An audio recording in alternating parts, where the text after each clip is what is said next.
This man's done so much for hockey, you'd think he almost invented the game. Oh, young fella. Gordie Howe.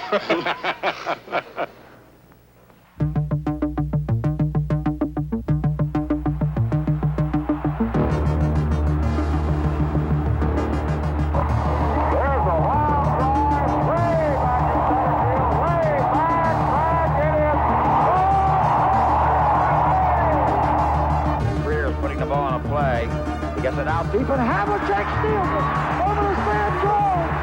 Havlicek stole the ball. Star begins the count.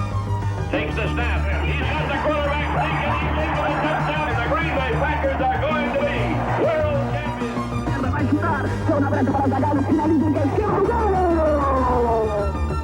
Affirmed under a left-hand whip. Allier on the outside driving. Affirmed to Allier. Heads apart.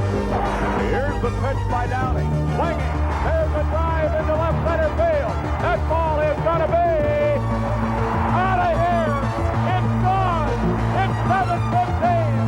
There's a new home run champion of all time, and it's Henry Aaron.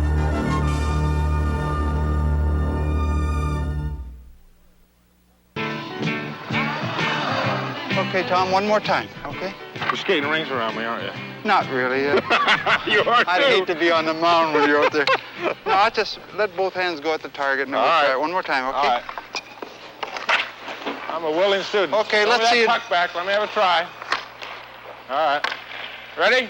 Yeah, let's see you do it. He's cheating, That's isn't almost he? a strike. That's good. I can't even stand up.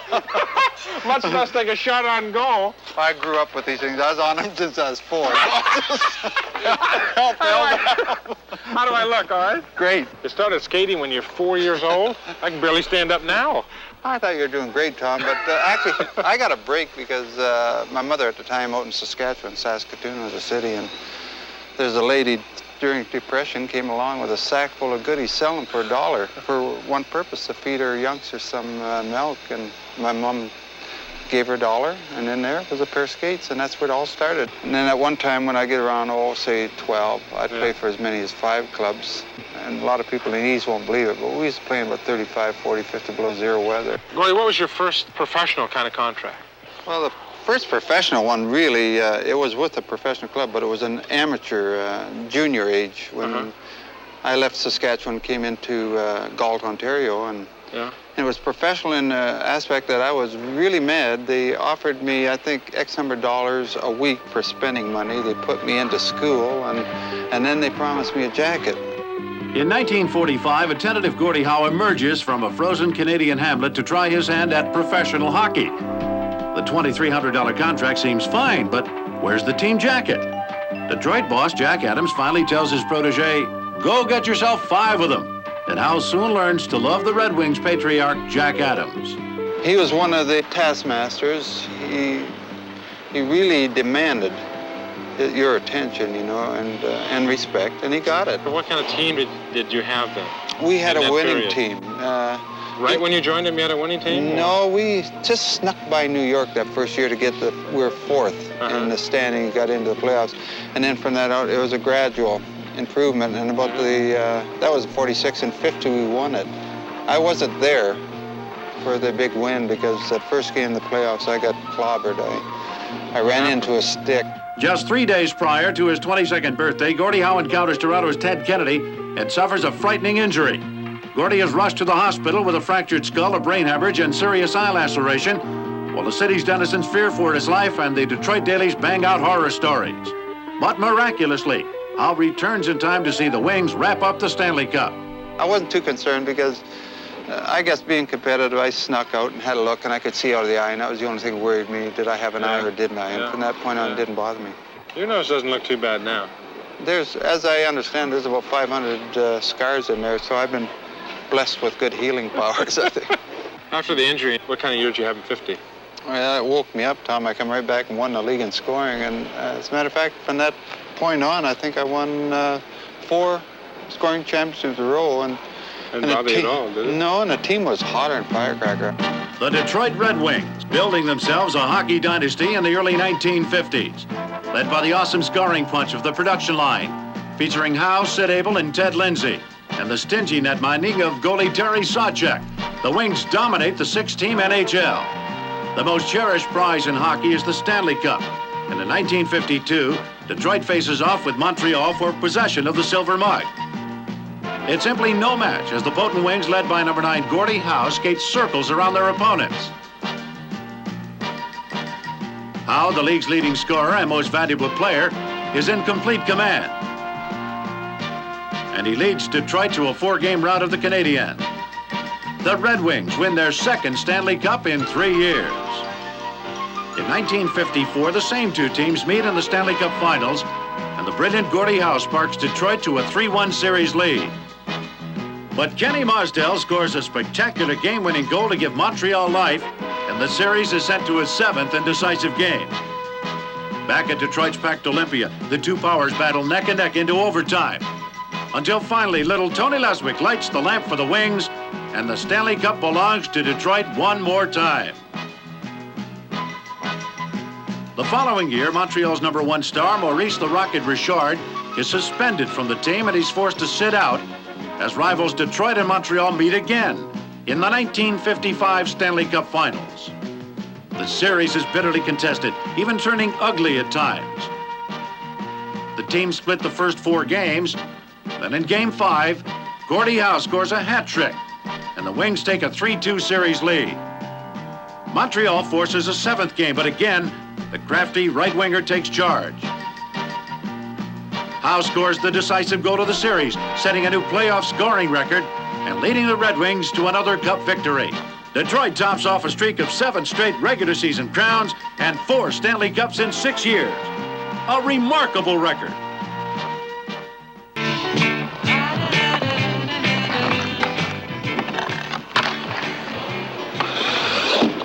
I'm learning to stop. That's the way I stop. Go to your club, won 4 Stanley Cups, and you've gained a great reputation as a great scorer.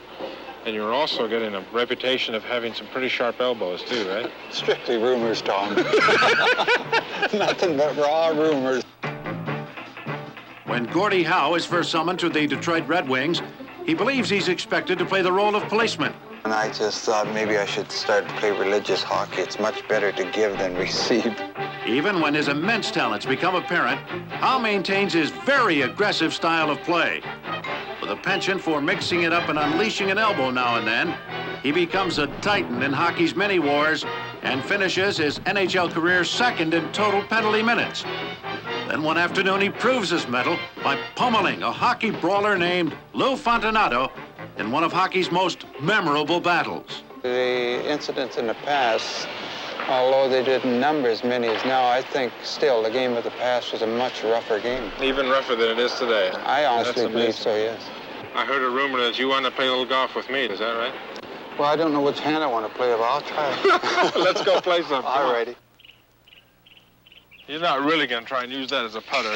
I'll go up the shaft and try it. That's the most absurd-looking thing I've ever seen. I'm customary shooting at about a 6-foot area here. Now, this is ridiculous. If you make this, I think we're going to give everything to you.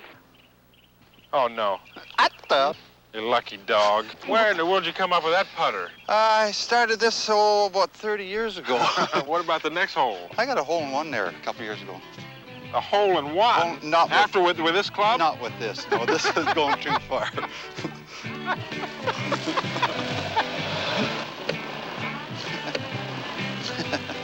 The old thing run out of juice. Resort to the 5-irons. I guess you know what to use here, huh? I have no choice, 5-iron? I'll see how much I've You lost. sure you in don't a want to few use years. this ugly-looking thing again, do you? No, not yet. What's the significance of number 9?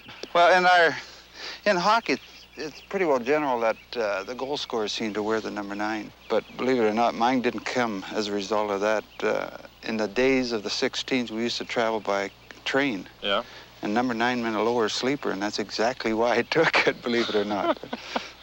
How about after you? How about the number 9s after you? There's quite a list, aren't there? Quite a list. I know Bobby Hull is a notable big man. But he took number 9 because you were his hero. Ted Lindsay told me that Bobby had to ask for a 9 because of the Rocket myself, which is quite a pat on the back because in his own rights, he's a tremendous hockey player. 3 of the biggest scorers ever in hockey history wearing number 9. Right. Did you set out with a goal to become the highest scorer in hockey history? I think everyone dreams about it, but I never gave it much thought, to tell you the truth. But what I wanted was longevity after I got recognized. And right. I started off, I think it was 7, 12, 14 goals, which is not exactly setting the world afire. And then I got into a hot streak where I was into 35s, 38s, 40, 46. And at that time, I started thinking very seriously about the record books. At the tender age of 34, Gordie Howe wins a record 6-league scoring title and pushes one past Gump Worsley to become the second player ever to score 500 goals.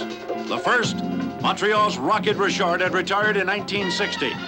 So now Gordie Howe takes aim at the Rocket's monument of 544 goals. Howe enters the 1963 season needing just 4 goals to equal Richard's mark, and he slowly closes in. On October 27, with assists from Bill Gadsby and Bruce McGregor, Howe skips number 544 by his old whipping boy, Gump Worsley, to pull even with the Rockets' record. But now the pressure is enormous.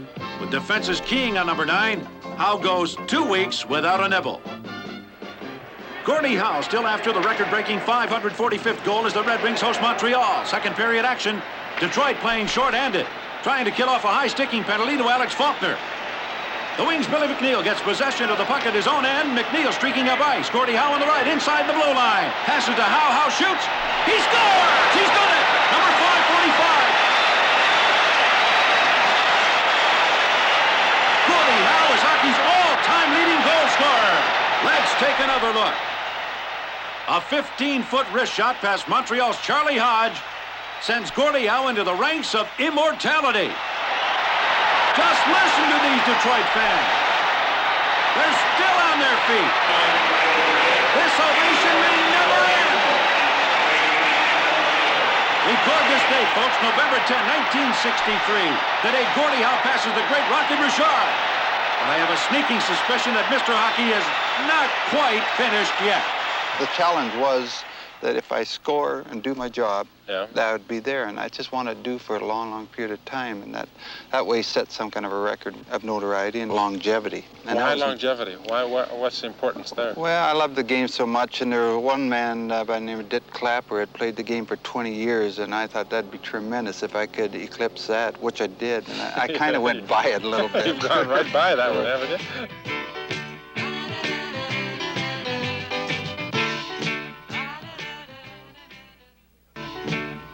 You're not going to do another hole-in-one on me, are you? No, I don't think so. I'm too proud of that to do that again.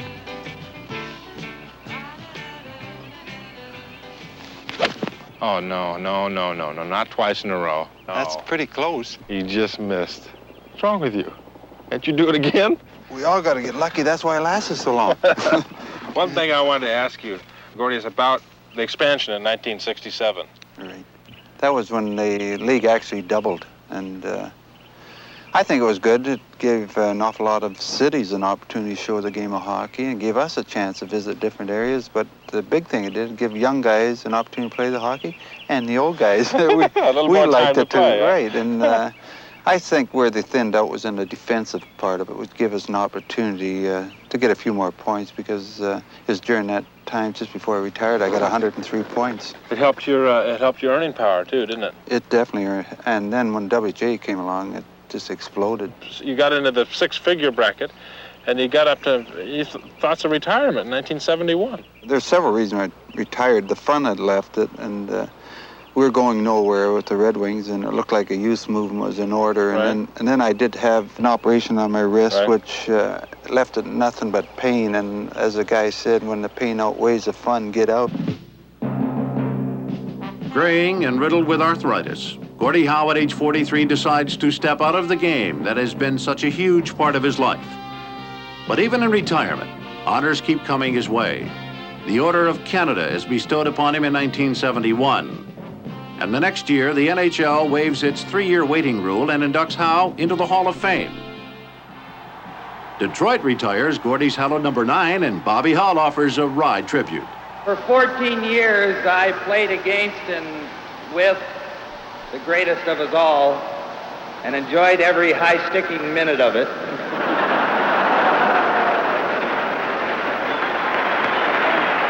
And Vice President Spiro Agnew reads a telegram from his boss, Richard Nixon.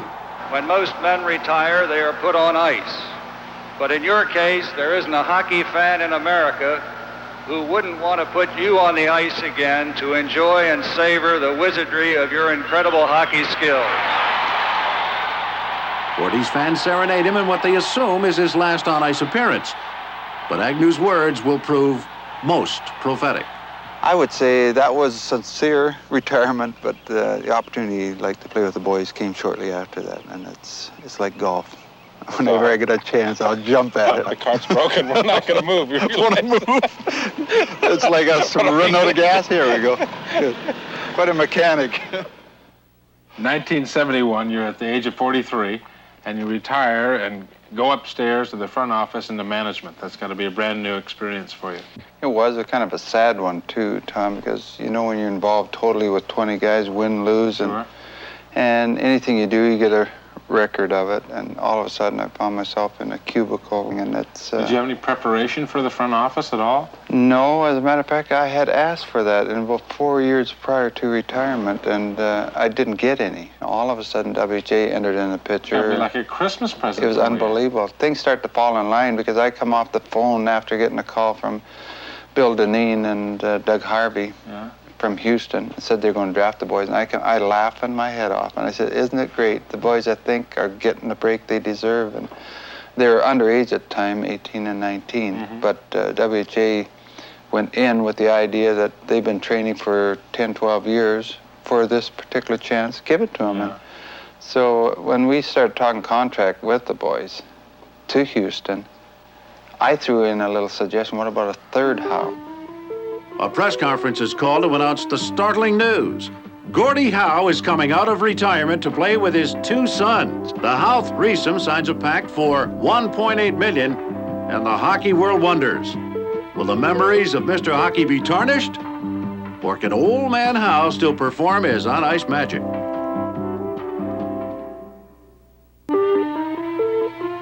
That familiar number 9 returns to the ice. At age 45, Gordie Howe rounds his creaky body into shape one more time. With 19-year-old Marty and Mark, only 18, also in Arrows blue, the Howes become the first father and son combo to play on the same major pro sports team. But the Howe trio is far more than a publicity gimmick. In fact, they lead Houston to 2 straight WHA championships. Marty blossoms into an all-star defenseman, playing solidly on the back line and showing off his scoring skill as well. And the speedy Mark, a player with huge potential, wins the Rookie of the Year award and scores 74 goals in his first 2 seasons. Meanwhile, the elder Howe seems to be aging like fine wine. He scores 100 points in 1973-74, proves he's still got that feisty spirit, and incredibly wins the new league's first MVP award. For Gordie Howe, sharing the glory with his 2 sons, it's the fulfillment of a lifelong dream. How many guys get a chance to, when they go, at least go on a road trip, to take half their family with you? Share a locker room with your sons and go on the ice with your sons. It's unbelievable. It's no way I can relate to people how the feelings is. It's just unbelievable. That's never happened in professional sports before, has it? I don't believe so, no. I still have to say the day I stepped on the ice professionally with the boys had to be the biggest thrill ever, and not too many guys get that opportunity to state that. Gordie, in a career that's been filled with, so many accomplishments, there's nobody that deserves the title of Mr. Hockey other than you. Oh, thank you, Tom. But you're going to have to give me 3 strokes aside next time we play golf. That was very nice, but I'll give you 2.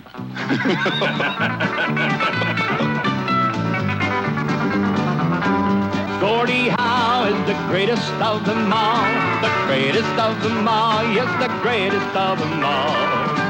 You can have your choice of all the rest. If you're a Howe fan, you've got the very best.